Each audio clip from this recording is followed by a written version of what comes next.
to another Grainfather Brewday, and today we're going to be doing an English bitter, an ESB, for an upcoming challenge that I've got.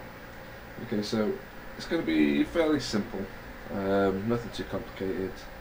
I'll show you the grain and the hops. So in here we've got some Crystal 60 and a small amount of torrefied wheat, 5 kilos Marisota, and the only English hop I got is Challenger, so it's going to be an all Challenger brew. So that's it, nice and simple. I'm going to pitch that with the Nottingham ale that I use quite regular. I'm actually going to keg the smash beer, and I'm going to just pour this straight on top of that. Okay, so the hop schedule is very simple: 3 additions, 60 grams at 60 minutes, 20 grams at 15 minutes, and 20 grams whirlpool. That's it, basically, nice and simple. We'll go through the process as normal, and we'll take you through it.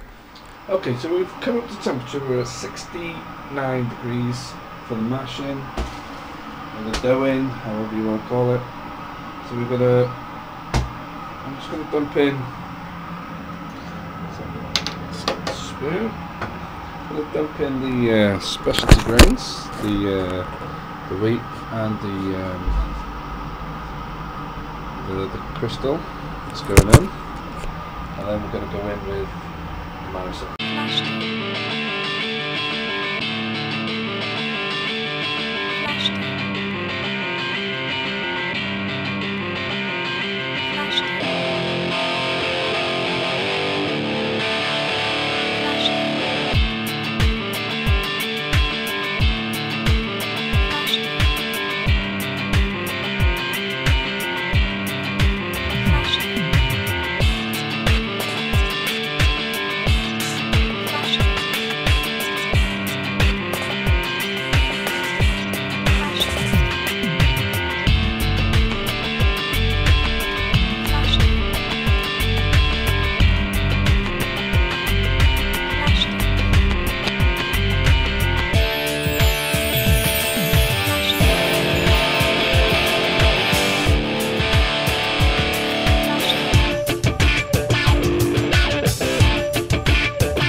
And I've noticed the last couple of brews I've done on the Grainfather,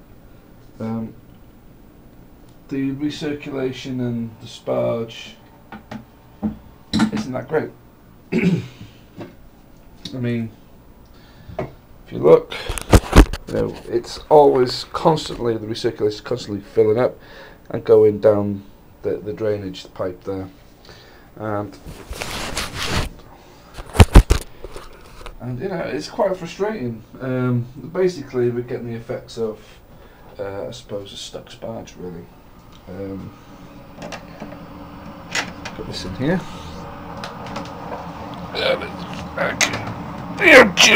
Son of a bitch.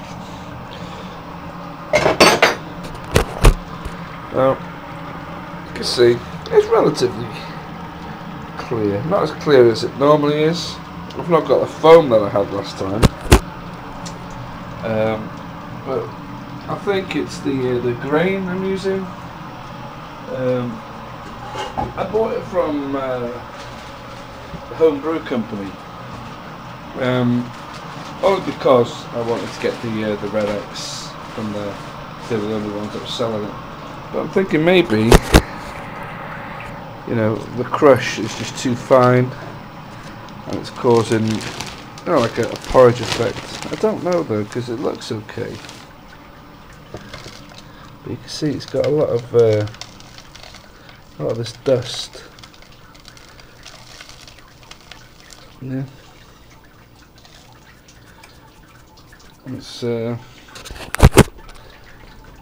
It's basically causing stuck sparge. I mean, you can hear it. Well, yeah, I wanted to say it, but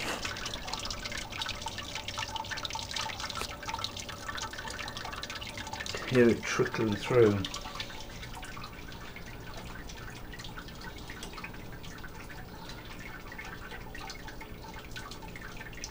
It's go through very, very slowly. I don't know. It doesn't seem to be affecting the efficiency a great deal. It is affecting it a little bit, but not a great deal. But it's not what I'm used to with the Grainfather, so I'm thinking, you know, I'll use it, but I can't struggle with it, and then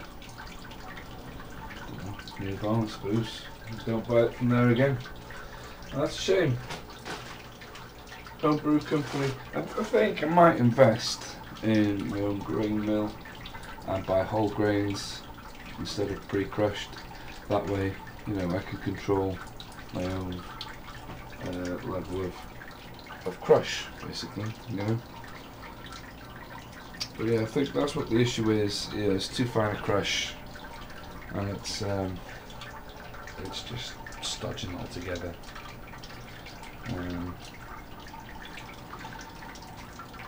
And there's really very little I can do about it at this stage. I'm just going to have to persevere. So, I don't know if there's anything to be done about that. I do have some like rice hulls and stuff like that to help.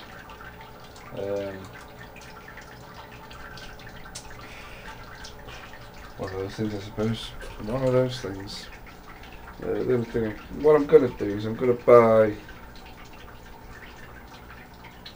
another bag of malt from somewhere else, and do a brew with that, and then hopefully, if that's okay, then I know it's going to be the grain that I've already got. Maybe I can sort of mix it up with a bigger crush, who knows, but we'll see. We'll buy another bag of grain. We'll get it from Harry again, because I know his grain works a treat. I've never had an issue with it ever.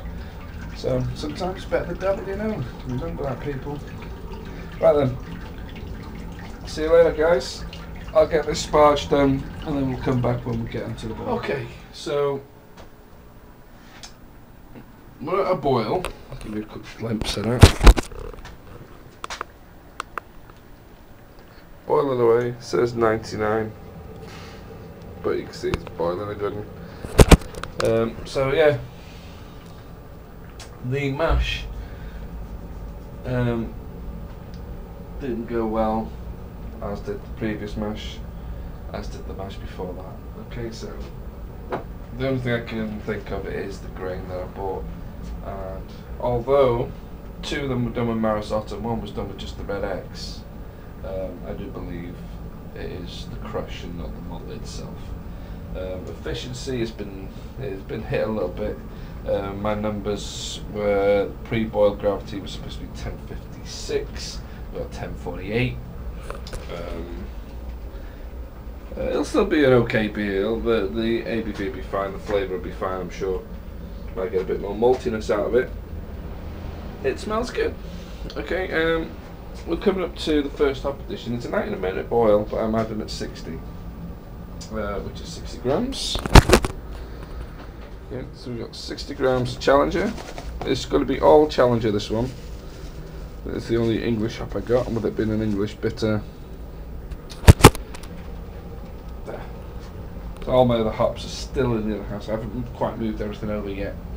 So this is what I got here. I got Challenger, I've got some Galaxy, I've got some Syrah, so I've got some Nelson Sauvin. Of course, they're Australian, New Zealand, and Japanese hop. And Challenger is my only English hop that I've got here, where incidentally was given to me by Mick and Kev. Cheers guys, thanks for that, I much appreciate it. So it's the first time using it. They gave it me a while ago, but it's the first time using it. So because they give me a fair few, about 700 grams of the stuff. So this particular beer's got a full 100 grams in, 60 first edition at 60 minutes, 20 at 15 and 20 at flame out, 60, 80, yeah, 100 grams. It's got to be used. So that's it. I'm not quite sure what I'm going to do with the rest of the malt. I've still got like 3 kilos of it, 15 kilos, 3 bags. This is a good case of persevering, I suppose. Brew with it, maybe mix it with another malt, another base malt, with a bigger crush. Nothing I can do about it now, I'm afraid. So I think grain mill is the way forward for me,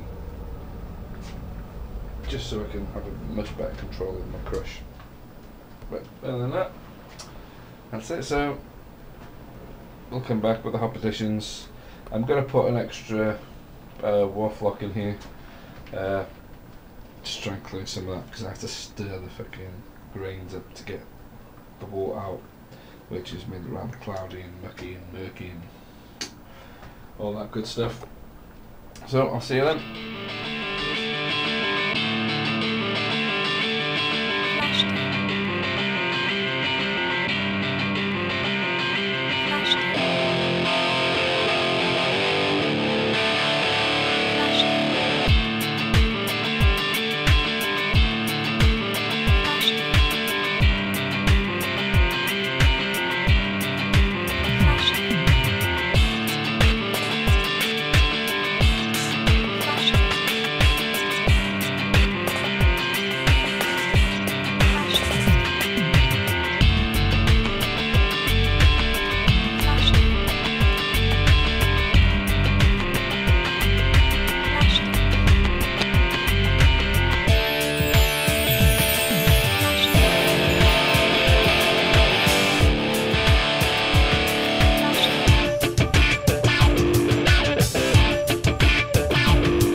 Before I put the last addition in, I want the wort to cool down to low 80s, which we are. Let's go on here now. There we go. 83. It's cooling down.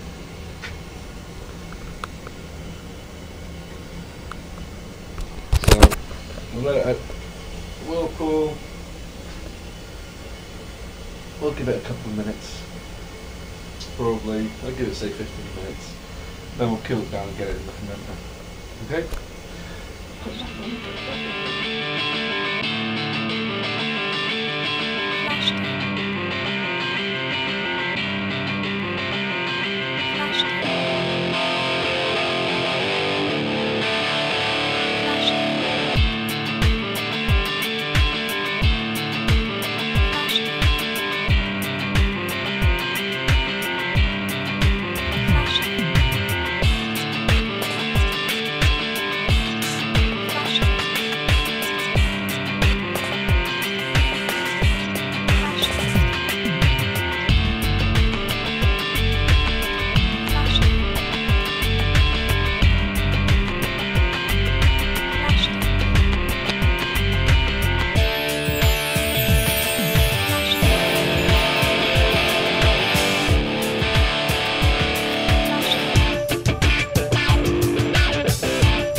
So we've reached the end. Let's go into the fermenter.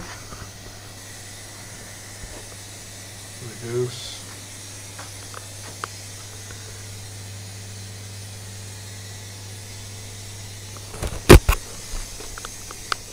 Okay, so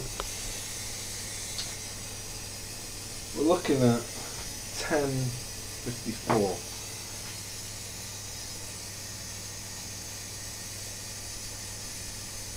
.55. So we are in the end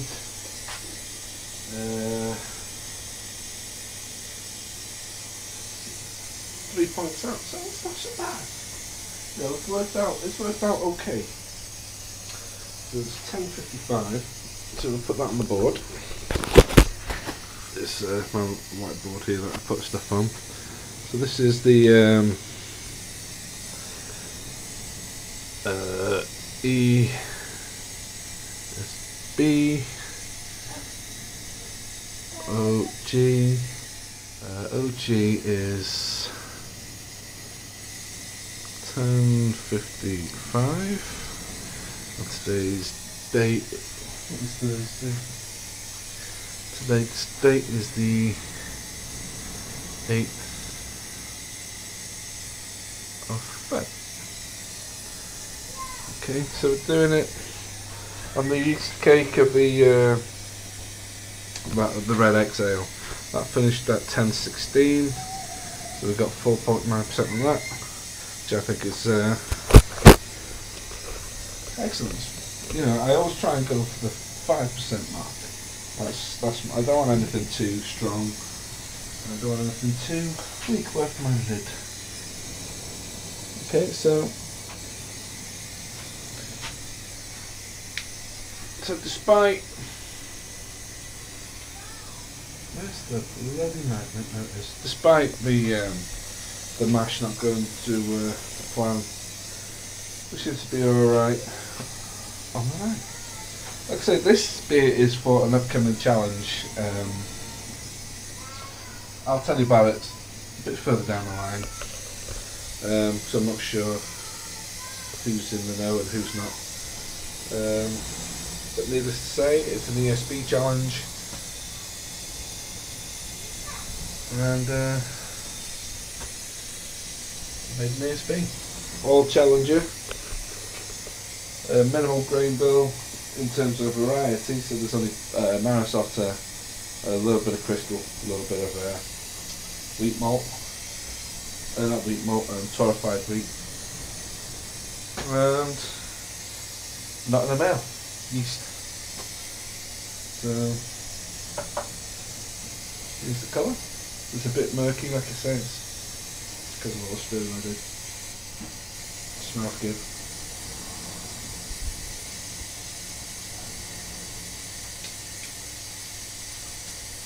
Tastes good too. I could drink it like that, to be honest with you. Very malty. We'll see what happens when it ferments out. Bitterness is quite low. Gone for 40 IBUs. I was going for 5.3%. It's more likely to be around about 4.9, maybe. Might even touch on 5%. Don't know, we shall see. Okay, so that's it, guys. That's another Grainfather Brewday over with. All that's left now is to finish collecting the wort and aerate and stick in the chamber to ferment. And that's the end of it. So until the next Grainfather Brewday, cheers everybody, take care.